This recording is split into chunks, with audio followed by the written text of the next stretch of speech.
Hi everybody, I'm Bacter, and I thought I'd do a Let's Play of a game which is beautiful, challenging, has an immersive story which is told in a show but not tell way, features melee combat, is renowned both for its difficulty and immersion, and is just a whole lot of fun to play.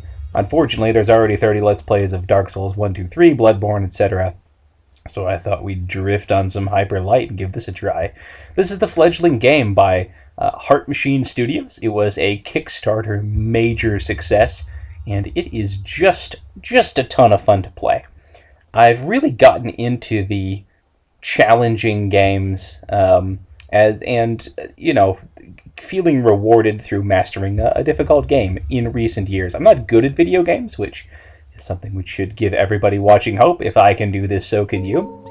But I really just wanted to show off what the game has, its gameplay, its controls, its story, everything like that. So we're going to be kind of breezing through the game. I think I say in the thread I'm going to do like a 90% completion rate, not a 100% completion rate. But I will try to show off everything. I have beaten the game a few times, and I just enjoyed the whole ride. It's pretty. We're going to do New Game instead of New Game Plus. There's a big difference between the two, and I'll get into that when the time comes later. I might show off some New Game Plus. I've gotten pretty far in New Game Plus. I haven't beaten the game on it yet, and it is substantially more difficult than even New Game Plus in a Bloodborne or a Dark Souls contender would be. New Game is tricky enough. This is one of those dodgy games where you're quite fragile. You can't take a lot of enemy abuse, and especially, we can talk about the game, we can talk about the story, but just look at the visuals in the game. Look at what the story that it's trying to tell. We're not going to be Space Bacter or Baktoshka. We are going to, in fact, just be regular Bacter this time. And this is about the part in the game when, I don't know why it is on this screen, but you can't click select, and you can't press E, which is select usually in the game. You have to press enter. I don't know if that's like a bug or whatever, but it's this way on Steam anyway. The game's out for, I think, Xbox One and all of your various, not consoles, your various PC computer titles. So I fumble around with that for a bit. Yeah, I'm going to shut up and let the intro play, but man, it's good. This is it's a really good intro. Listen to the music, watch the visuals, just take it all in.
That's a good intro. The music is just so effective in this game. It really follows the action, which sometimes can be a little overbearing, but in this case I think really works. And look how beautiful that is. You know, I know I'm a guy that's into pixel stuff more than most. We're not alright, apparently. Apparently, at least the sickness from that dream was real. We have coughing up blood sickness. We are this guy here. We have a little robot friend. We can dash. We can chop. That's about all we have at this point in the game. We get a little 3-hit combo there, which is nice. And our little robot friend will come in later. But that's really all we get for a beginning. We can see immediately some points of the game. There's a concept of 4 radiant points and a central point.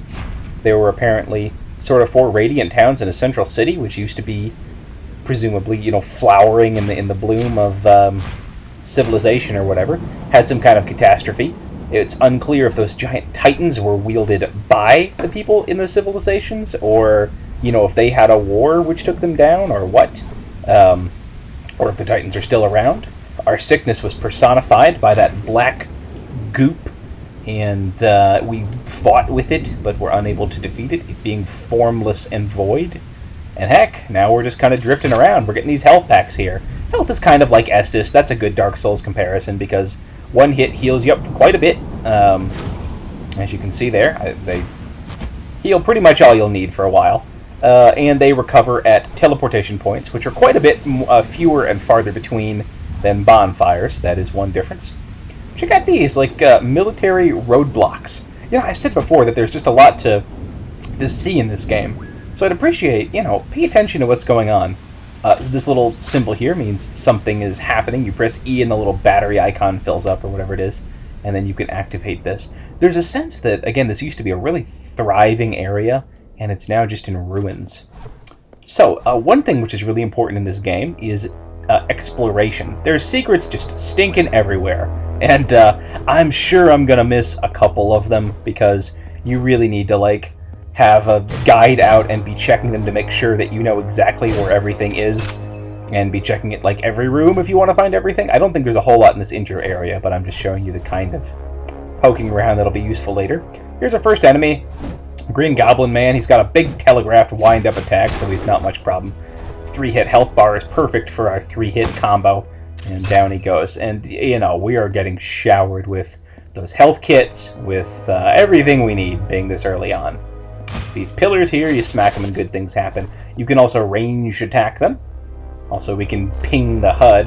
That's all about. That basically, E is just used to do things. So here's this door up here, and our little buddy makes a noise and tells us when there's something to do. Sometimes there's like hidden panels, blocks, and stuff like that to activate, and that'll be important for those too.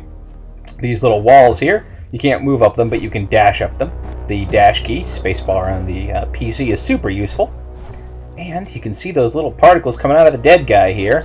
Yes, indeed, if we find things around, we can take them. I mentioned ranged weapons before.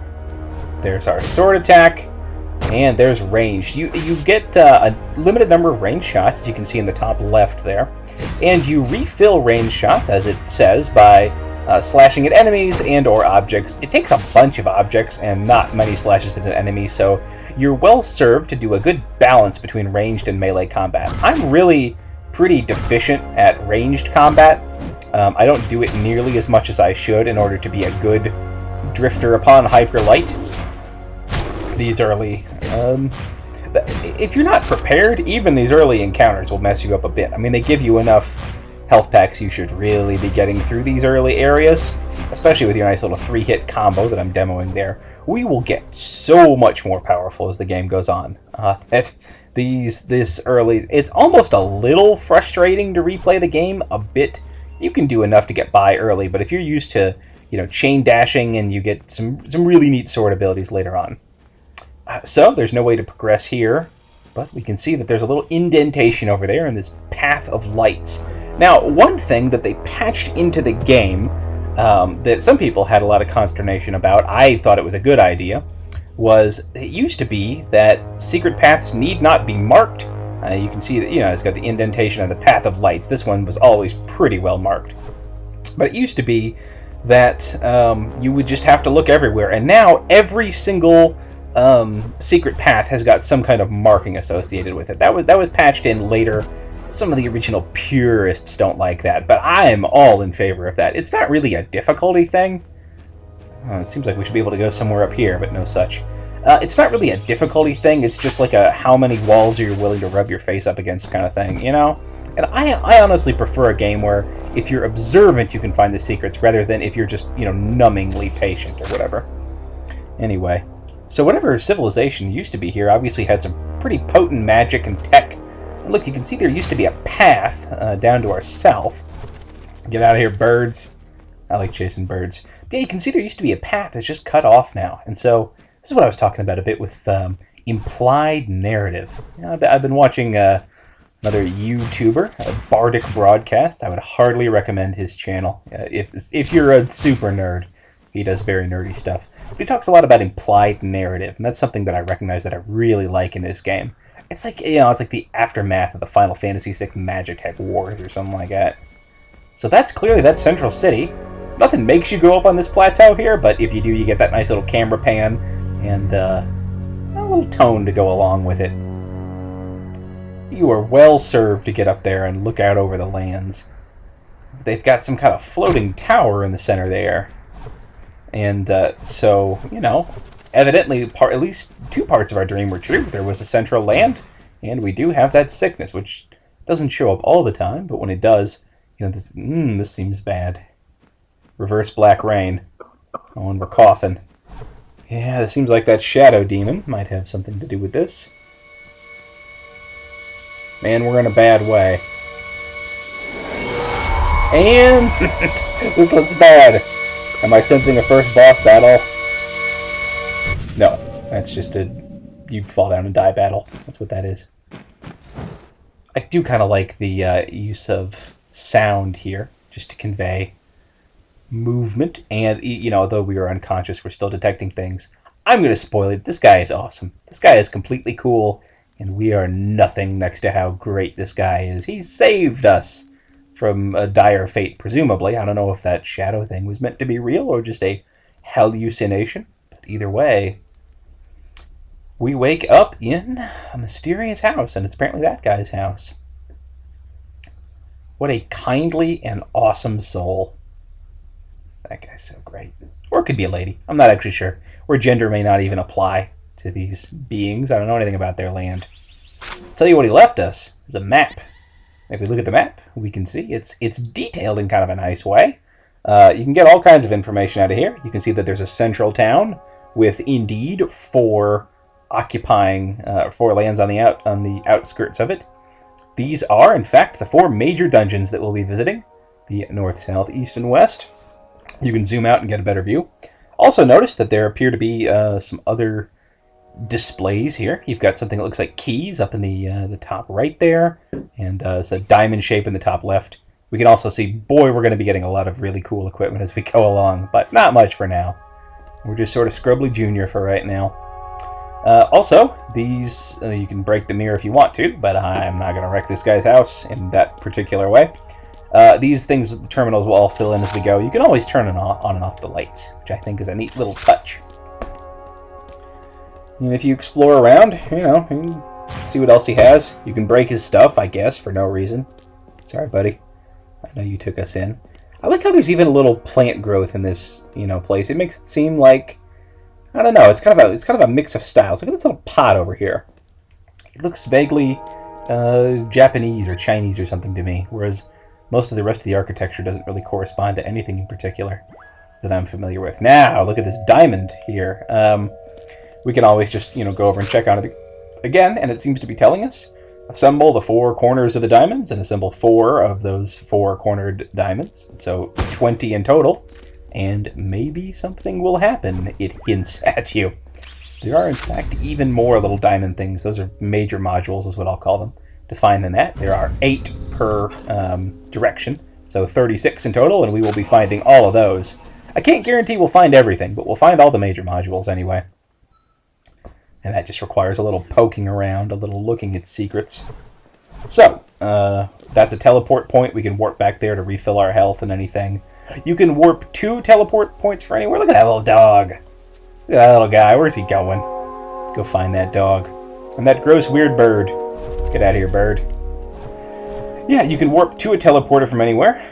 But you can't warp to anywhere, that's what I'm saying. But I really like this hub town, Hello, officer. You can talk to anybody, and just there's a lot of work put into it. It looks like this really diverse melting pot. So let's explore in one direction randomly for a little bit. This is the western area, obviously. And you can, again, tell that a lot of things went on there, including explosive barrels. Purple is explosive, good to know. Those little black enemies are just sort of your basic scrubbly type enemies. They're of no danger to anybody. Piles of skulls are always good for smashing. Something about all the skulls and all the mechas tell me maybe we shouldn't go this way first. When I played this game through my first time, I was a little surprised to get this far. Because when I played the game the first time, only the northern and the eastern paths were not blocked off to me. So I don't know, honestly, if that's a thing that's been patched in later, or if, like, hey buddy, or if that's, like, because I've beaten the game once, or what the deal is. But anyway, you can go in any direction now, but let me just tell you, you'll probably want to go east or north first. I was told that north is the better direction, but I went east my first time, and I don't regret it, because east is, I've got a special place in my heart for the eastern lands. If only because they were just my first. So, the center of town has a bunch of people doing their things, planting flowers, hanging out, being guards. Notice we can't go up here, and there's sort of an arrow pointing to the east. That means until we've unlocked the secrets of the eastern land, we can't go up that particular direction.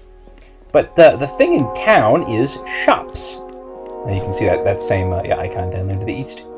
Those aren't the shops I'm talking about, although this guy's flipping griddles, or whatever they are, meat griddles. Looks like this little gnarly man went with his dog friend somewhere, and the awesome guy saved them, because of course he did. He's so cool. I'm not gonna lie, that guy is just the best. Anyway, indoors are all the shops. Look at all the detail put in the little characters. Like that little guy's training his best, but he just doesn't quite get it. That's great. So the currency in this game are the number 2s. I don't know why, but you find them and you can buy stuff. We can get upgraded sword techniques, which is obviously a major priority for us here. We can get upgraded dashes over in this here direction. Look at that sassy shopkeeper. Once we get our upgraded dash, we can participate in the most annoying challenge of the game. Well, the second most annoying, next to the soccer goblin. I hate the soccer goblin. Is these long dashes here you can try to chain. I think like 800 together for the top prize, which is just bananas. That's bonkers. Bonkers with clonkers is what that is. But it's no soccer goblin. This is where they sell grenades, which that is a major contender for what I want to buy first, because grenades are so great. I can't even communicate to you. We'll see when we get there. Honestly, like I said, look, yeah, that's the button to throw grenades to begin with, and if you do it now, you just throw out those little chips or flowers or whatever the heck those are. I like that that's in there. There's little friendly animations for everything in town. Look at this cool guy with his gun shop. You don't actually buy new guns here, you just upgrade your current guns. You must find your guns in the world, as it is, and we will most certainly be doing that. We're not going to stick with this dinky little pistol. Let me tell you, I do not stick with the starter pistol. The health upgrade store up there, we don't need to go in there. We don't need to see everything, I don't think. I don't think I decided to do that. So yeah, east and north are the two ways to go to begin with. I think I decided to go down right now just to see, because south is prototypically the last land, quote-unquote. The first time I played, it was completely blocked off until I had beaten all the 3 other lands, and maybe people just threw a big old fit about that, but I don't know. Makes sense to me. This place is butts, and you are not going to want to try to get through here with just your starting gear. No, sir. You would get mauled if you tried that. You'd get chewed up and spit on out. Yeah, the way to go is, for me, east, north, west, south. Start east and go counterclockwise, but I'm not going to tell you how to live your life. If you want to play this game and you want to go south first, and you do it and tell me how great you are, I'll listen. I'll listen with a sympathetic ear. But enough of that talk. Let's go east, young drifter. And here we see for the first time What's that down there? Yes, it is a number 2 box. We have to kind of sneak our way down here. There's a health kit. And, you know, that wasn't an immediately obvious route to take. But drifting over chasms like that is a major mechanic in the game, especially when it comes to exploration. I'd say the game is about equal parts exploration and other. And other is split up into combat and puzzle challenges. Not puzzles, but, you know, sometimes action-y challenges. Notice I remembered that those boxes explode. They can be action-y challenges, or they can be timed, you know, almost platforming, like dodge challenges mostly. How well can you do your dodge dash, especially when you can chain those things together. So these little black enemies are basically no consequence. They're the kind of thing you might expect, and you might be right. We'll get spammed at us later. Look at all these discarded robots all over the land. It just really, you know, signs that something serious happened here. Also all the skeletons. That's another serious sign. And look at this. This is a big old beefy arm just left in the middle of nowhere. Skulls inside of robot shells. And look at that. That was a little... Anytime you see an inconspicuous piece of land or anything like that, that's a good sign that you ought to be dashing over there just to see what you can see. Anytime it looks like foliage might be kind of half covering something. It's just another... It's a sign that you should be paying close attention, basically.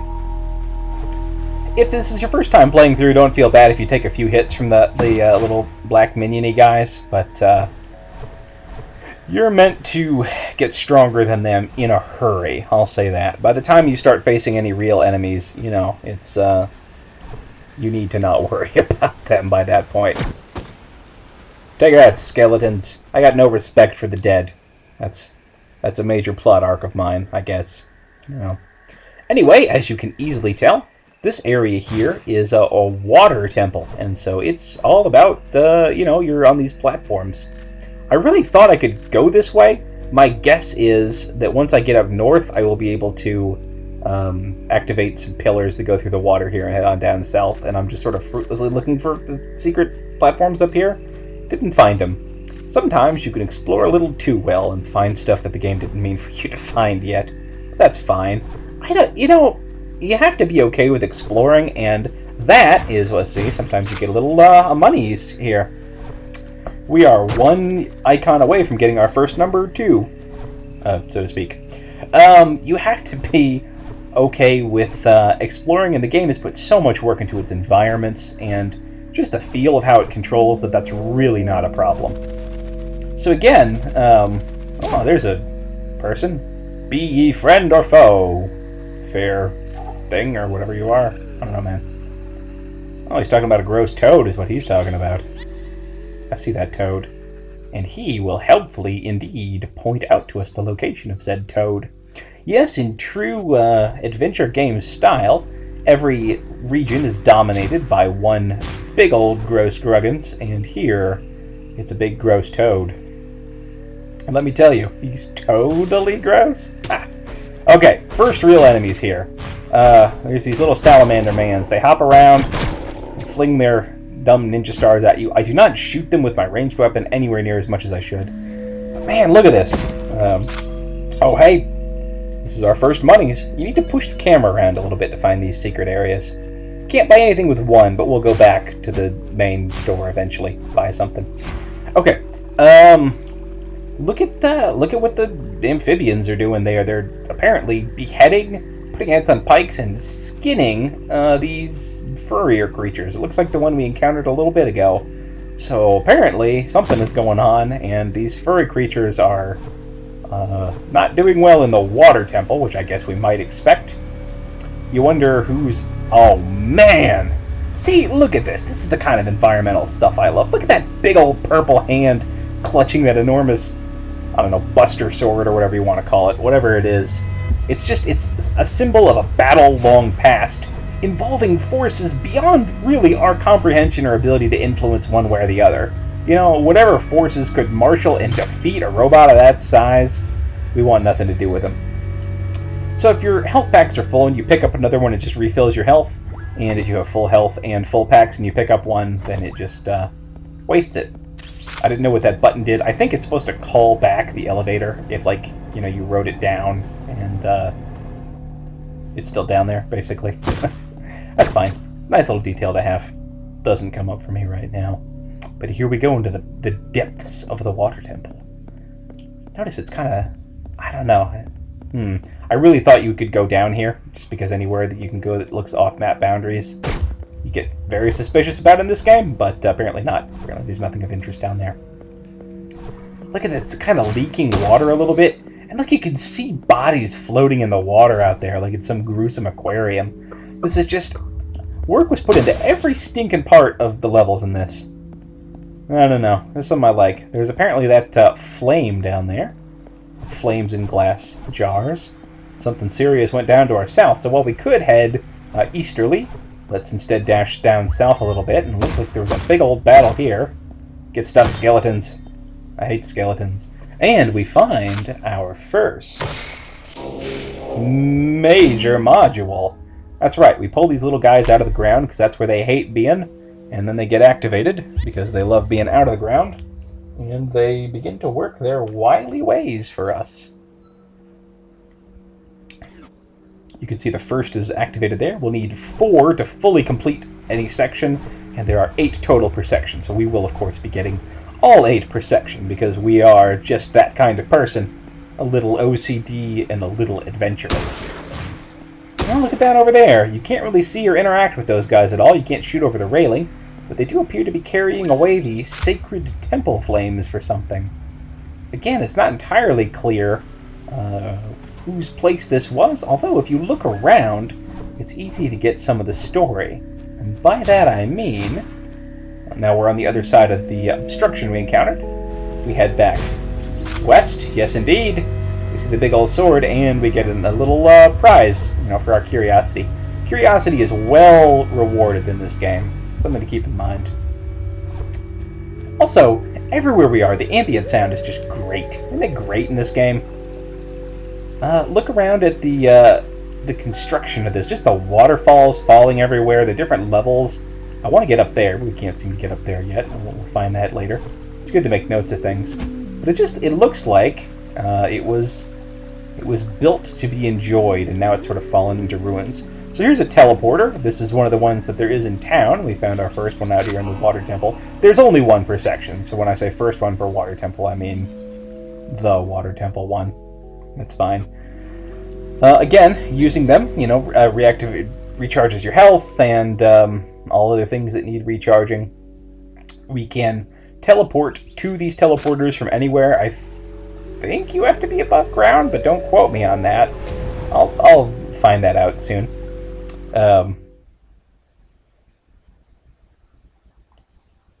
But you certainly cannot teleport to anywhere, as I said before. You can only teleport to these teleporters, that's fine. There's one in town, and they tend to be about midway. I mean, look, we made some pretty good progress into the water temple out there. Yeah.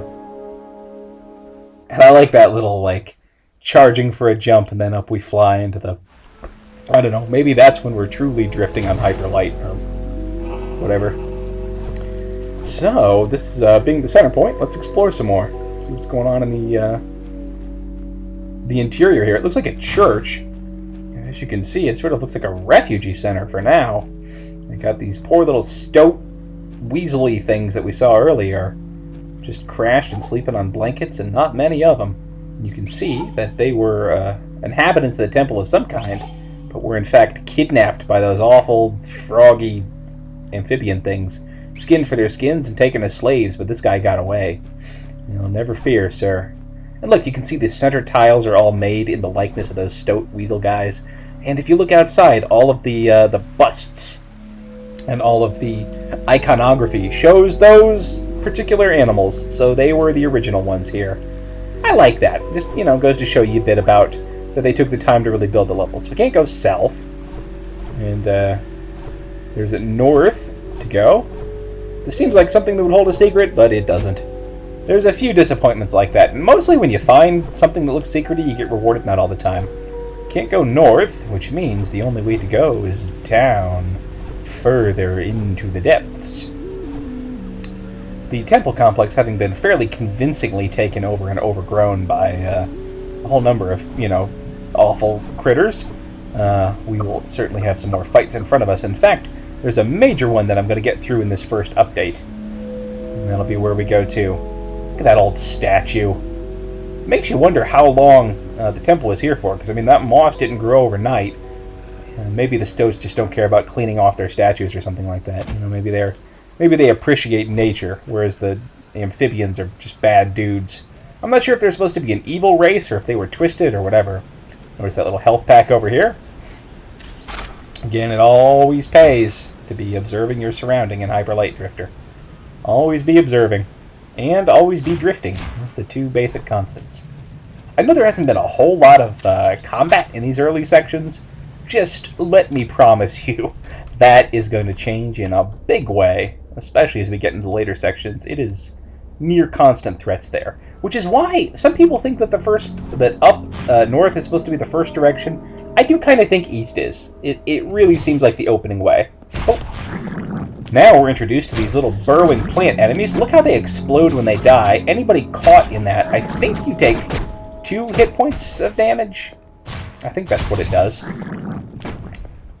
Anyway, they're gross. And look, you can see the difference if you look up north there. Look at that little, that bouncy one is going to be a burrower, whereas the other one's just a regular shrub. So they do give you visual clues. And I appreciate a game that rewards you for being observant. And we've got these 2 health boxes here. That's important to keep in mind. And here's an activation switch. So, activated. Sorry for a little slowdown there, but there's quite a bit for it to load, because this next section is where things start to get intense. Look at that buried flower up there. I can take care of that burrowed guy, but I can't shoot the buried flowers yet. In fact, if I get near them, oh mercy, they turn into those guys. These guys have a nasty attack, as you can see, that takes away 2 hit points of health. They do give you that nice wind-up, though. They have quite a few health points. And so you're probably only going to be able to get out about 2 swipes with your sword before they get it together and can jump after you. So that is certainly something to keep in mind. And man, you cannot take a lot of hits. I'm doing bad. But you get away, you pop an Estus Flask, just like in Dark Souls, and you're good to go. I'm not really acquitting myself too well in that fight. I should have done better. I shouldn't have needed a health kit at all. Again, if you're struggling here, the rest of the game is going to be no picnic for you, let me tell you. But, never mind. There's time for everybody to pick up their skills. So we can go any number of directions. Let me just take care of this last guy here. It is important to use your ranged weapons, and as I said before, I'm real bad at it. Force fields are no trouble for us. Obviously more trouble if you've got a monster breathing down your neck, but not right now. I thought that was going to be a secret. But, yeah, there we go. You can see that there's that green down there, which is sort of their way of marking this secret passage. And all secret passages in this update are marked in some way, as I said. So I don't mind it. I appreciate it. And here I am losing track of where it was. Of course, it's down there in the green. What can I say? I was getting excited. Just so thrilled to be playing Hyper Light Drifter. Whatever. So you've got these sort of watery chest thing. I don't know what those are. Experiments, or I'm not sure if this place was scientific or mechanical or all religious, or what was going on there. If you explode those plants near other enemies, you can indeed hurt them. And there you see the first bit of monies, the first money packet. Later on you can dodge through shots, but not right here. Anyway, you see the first money bit that was gained through fighting, and those are always gained in the same way. Now, take care of him first. Ranged guys always make me nervous because they don't, you don't see anything on their gun before they fire. I try to do something here clever, but no, you need the chain dashes before you really pull that one off. There are indeed dissolving floors, and they always have those little ceremonial markings on them. They don't really, surprise you with them. You can always see them coming, so that's not too bad. Wrecking stuff look tough. And here, if we didn't find the major module earlier, which I didn't my first time playing through, this is likely to be your first one. They also kind of force you to get it by putting up that barrier down there. because you have to go up here to activate this thing to lower them. And yes, you could miss the major module, I guess, if you were a big old dummy. Not I. Now, when we come back here, this is introducing... this is a good little tutorial section, as I said. It's introducing the idea that, yes, sometimes if you go back to areas that were previously safe, and oh, they're not safe later. I'm dodging a bit slow there. It's a little embarrassing for me. I'm doing bad here, so I've got to heal myself. With these guys having the linear attack, it's all about, just taking an angle that puts you out of their reach, but still close enough that you can smack them and punish them for getting done with their jump sort of close to you. They're another enemy, which is much easier with the grenade because you can actually attack them when they're still beneath ground. But we'll get to that when I start buying things. I'm really not sure what I'm going to get first. There's probably Chain Dash, I guess. It's just so useful. Anyway, here's the first little dodgy section. There'll be plenty of these throughout the course of the game. They throw them at you a lot more once they can expect you to have your Chain Dash. But for here, they're just, simple enough puzzles. And you can see here the division between gameplay difficulty and then dodge difficulty and stuff like that. Cannot believe I took 2 hits there. That's ham-fisted amateur is what that is. Anyway, between platformy, dodgy kind of difficulty and fight difficulty, which the game seems to have in not quite equal proportions. There's more combat than there is dodging, and I don't mind that. I prefer combat myself. There we go. I'm probably going to go take care of these 2 guys just because they're sort of annoying, but I don't know that I need to. And in fact, I think I take one in the teeth for my trouble. What are you going to do? Get out of here. Get wrecked.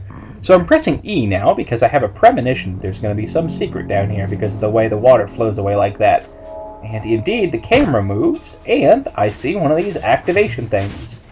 Fire at it with your pistol, and boom, there you go. Just the kind of thing you want to be on the lookout for. Now, we could go up here, but notice this little pathway down here. Just a little hint of one. And indeed, it shows you where you get another little first aid box for your trouble. Not the best secret in the world, but, first aid box is never anything to sneeze at. Were you thinking about sneezing at it? Shame on you. Shame, I say. Now, here's another huge brawl. This would be way easier with some of the sword upgrades, or some of the dash upgrades, but, whatever. I should have been more cautious there, but you do have to strike a fine line between caution and bravado. The game does reward you jumping in sometimes. If you try to play it too cautious, you could easily get pinned down by a large number of enemies, and once that happens, heaven help you. I like that. There's no point to that, but it does show you what's up top there. Just a little view out into the depths of the watery temple. You can't swim. There's never a swim option. So that's something to keep in mind. Now that we've mastered both sides of the chamber there, we get the pathway open to us. We can just totally avoid that, but if we look at the bottom right, you see that there's a little health kit. Always nice to have. You always want to be full on those, obviously. So some grates like this wait for you to move before they activate, and some are just on a timer like that. Wasn't quite fast enough there, which is a little embarrassing. They're kind of expecting you to have the chain dash to make it through this part, which would just make it so much easier. And this part right here, you pretty much need to have the chain dash for, so unfortunately we can't really do this right now.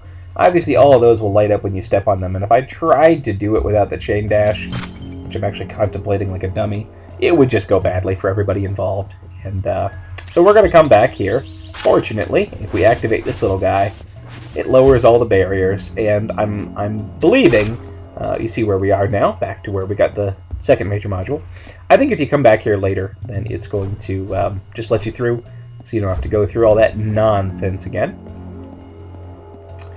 For a guy that was coughing up blood not that long ago, we're doing pretty well for ourselves, I gotta say. But that's fine. I wouldn't want us to be limping around the entire game, after all. Health kit over there, something to note, because coming up is the first major fight of the game. We've seen our first really tough enemies in those ninja star throwing guys. This, though, this is a big old multi-wave fight. I thought I had 5 shots, and I should have. And I also thought I could just bullfight that guy down, which shows you something about pride before a fall. If you go about this game in an incorrect way, it will punish you for it hard. Like, there where I tried to heal without getting out of the way and just, nope. Slaughtered. Well, there's the first death of the game. Let's do that again and see if I can't do it in a slightly better way. I'm not planning on dying a whole bunch in this. I will on some of the bosses, I'll tell you that. But, you know, if I start to die an annoying amount of time, I imagine I'll cut it out a little bit. So there we go. You want to do a little ranged and then a little swordsmanship to follow it up.